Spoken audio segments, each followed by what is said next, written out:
Bismillahirrahmanirrahim. Assalamualaikum warahmatullahi wabarakatuh. Hai anak-anak, setelah anak-anak tadi menyimak video 1 muatan bahasa Indonesia, sekarang anak-anak akan belajar muatan PPKN tentang hak dan kewajiban menjaga ketersediaan energi. Nah, anak-anak masih ingat tidak apa itu hak, apa itu kewajiban? Nah, untuk mengingatkan kembali, jadi hak merupakan segala sesuatu yang mutlak kita dapatkan, sedangkan kewajiban merupakan segala sesuatu yang harus dilaksanakan. Jadi, hak dan kewajiban itu berbeda, nggih. Jadi, hak adalah segala sesuatu yang mutlak kita dapatkan, sedangkan kewajiban adalah segala sesuatu yang harus kita laksanakan. Jadi, antara hak dan kewajiban harus berjalan seimbang. Tidak boleh menuntut salah satunya. Seperti itu. Nah, dalam penggunaan energi ada beberapa hak yang dapat anak-anak nikmati. Nah, misalnya menggunakan suatu energi. Jadi anak-anak bebas menggunakan energi apa saja, misalnya energi angin, energi tanah, energi air, itu secara gratis dan menggunakannya dengan bebas namun harus tetap bijak. Yang kedua, memperoleh alternatif energi atau energi alternatif. Yang ketiga, mendapatkan kesempatan yang sama untuk dapat menggunakan suatu energi, misalnya energi listrik, energi air, dan lain-lain.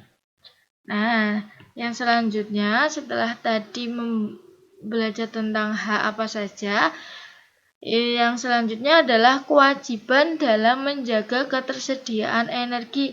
Tentunya ketika kita menggunakan energi, kita juga harus menjaga ketersediaan energi. Agar apa? Agar ketersediaan energi tetap ada, karena ada energi yang tidak dapat diperbaharui dan akan habis. Nah, di sini tanah, air, dan udara adalah penopang dalam kehidupan makhluk hidup.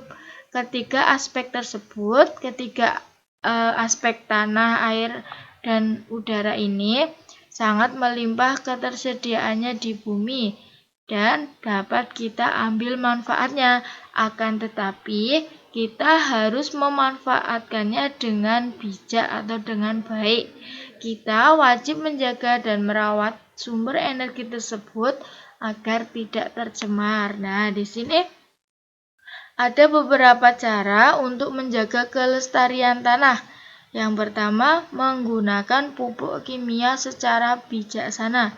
Jadi, pupuk kimia itu adalah pupuk pabrik atau pupuk yang berbahan kimia. Jadi, ketika anak-anak memberikan pupuk kepada tanaman, itu ketika memberikan pupuk kimia itu harus secara bijak dan tidak berlebihan, karena ketika penggunaan pupuk kimia yang secara berlebihan akan membuat tanah menjadi tercemar. Untuk langkah yang kedua, membuat terasering pada lahan miring. Anak-anak sudah pernah lihat terasering belum? Nah, ini adalah contoh dari terasering. Nih, terasering adalah bentuk tanah yang berundak-undak atau seperti tangga, seperti ini. Ini biasanya ada di pegunungan. Jadi, untuk meminimalisir adanya tanah longsor dan untuk memanfaatkan energi tanah secara maksimal.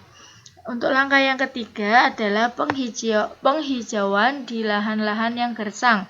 Gersang itu adalah kering. Jadi, ketika ada lahan yang kering, haruslah dilakukan penghijauan atau penanaman lagi agar lahan tersebut dapat dimanfaatkan, agar tanahnya juga menjadi subur kembali, seperti itu.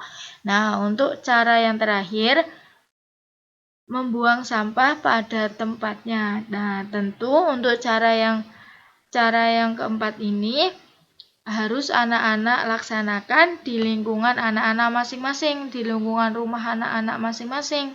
Jadi jangan membuang sampah sembarangan, karena sampah yang dibuang sembarangan itu akan terkubur di dalam tanah dan membuat tanah menjadi tidak subur atau akan membuat tanah menjadi tercemar. Seperti itu nggih. Ini adalah beberapa contoh cara. Di samping keempat contoh ini tentunya masih banyak cara untuk menjaga kelestarian tanah. Nah, untuk yang selanjutnya adalah cara menjaga kelestarian air. Untuk yang pertama, menghemat penggunaan air bersih. Nah, di sini tentu cara yang pertama adalah menghemat penggunaan air bersih, karena banyak di daerah di luar sana yang memang kekurangan air bersih. Jadi kita di sini yang banyak air bersih itu harus menggunakannya secara bijak, secara baik, agar ketersediaan air bersih tetap ada. Yang kedua, membuang sampah pada tempatnya. Nah, lagi-lagi tentang membuang sampah pada tempatnya, karena dampak dari membuang sampah sembarangan itu tidak hanya akan berdampak pada tanah juga, melainkan akan berdampak pada air, karena ketika nanti anak-anak membuang sampah di selokan air, akan membuat air itu menjadi tercemar, menjadi ada zat kimia dari yang dihasilkan sampah. Untuk cara yang ketiga, mengadakan pengolahan limbah yang benar. Nah, di sini ketika suatu pabrik besar itu harus mengolah limbahnya dengan benar. Ini adalah contoh pengolahan limbah. Nah, di sini ini nggih. Nah, ini limbah dari pabrik dibuang ke saluran air, tapi sebelum dibuang ke saluran air atau sungai atau lain-lain, ini haruslah dilakukan penyaringan terlebih dahulu agar limbah atau sisa-sisa pengolahan pabrik itu tidak mencemari air sungai atau air laut seperti itu. Yang keempat, melakukan reboisasi agar hutan terjaga kelestariannya. Reboisasi, anak-anak tahu apa itu reboisasi? Jadi, reboisasi adalah penanaman hutan kembali. Penanaman hutan yang telah gundul atau telah ditebang. Nah, ini contoh dari reboisasi. Jadi, menanam pohon di hutan agar kelestarian pohon di hutan tetap tersedia. Seperti itu, nggih.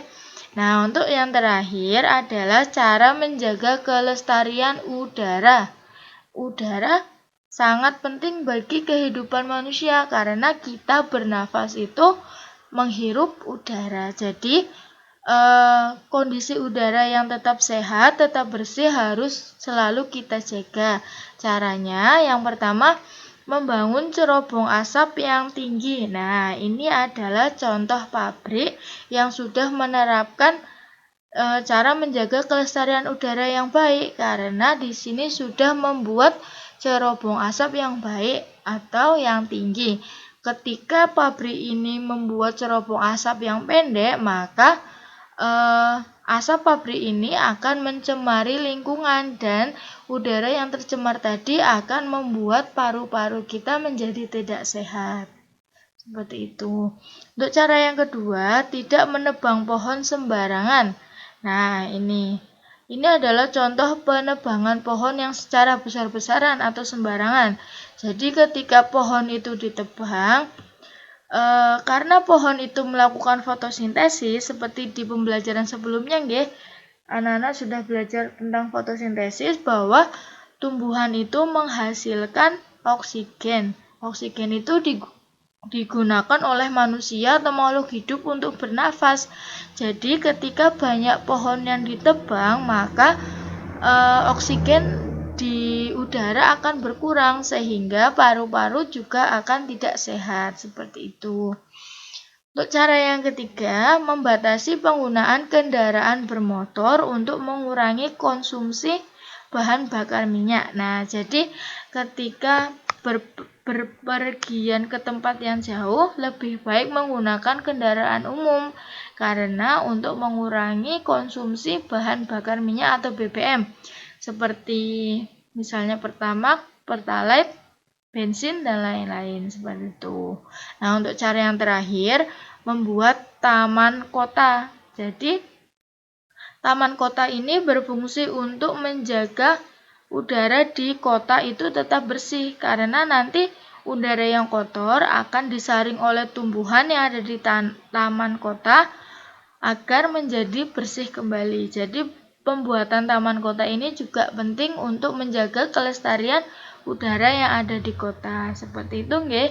Adalah beberapa kewajiban yang harus kita laksanakan bersama agar ketersediaan energi seperti tanah, air, udara terjaga dengan bagus dan tidak tercemar seperti itu. Nah, untuk tugas 2 anak-anak hari ini, silahkan anak-anak berlatih untuk menjawab pertanyaan ini. Jadi, misalnya ini yang pertama kegiatan. Nah, dari gambar ini nama kegiatannya adalah apa? Nih warga masyarakatnya sedang melakukan apa? Nah, kewajiban yang harus kita lakukan, yang harus anak-anak lakukan adalah, nah nanti 3 soal ini silakan dijawab di buku tugas anak-anak. Jangan lupa untuk mencantumkan tanggal pengerjaannya, nggih, tanggal penugasannya. Seperti itu. Apabila nanti ada yang ditanyakan, boleh langsung ditanyakan di grup ataupun WA ke Japri ke Bu Guru nggih. Ibu tutup dulu. Semoga apa yang Bu Guru sampaikan hari ini dapat bermanfaat untuk anak-anak. Ibu tutup. Wassalamualaikum warahmatullahi wabarakatuh.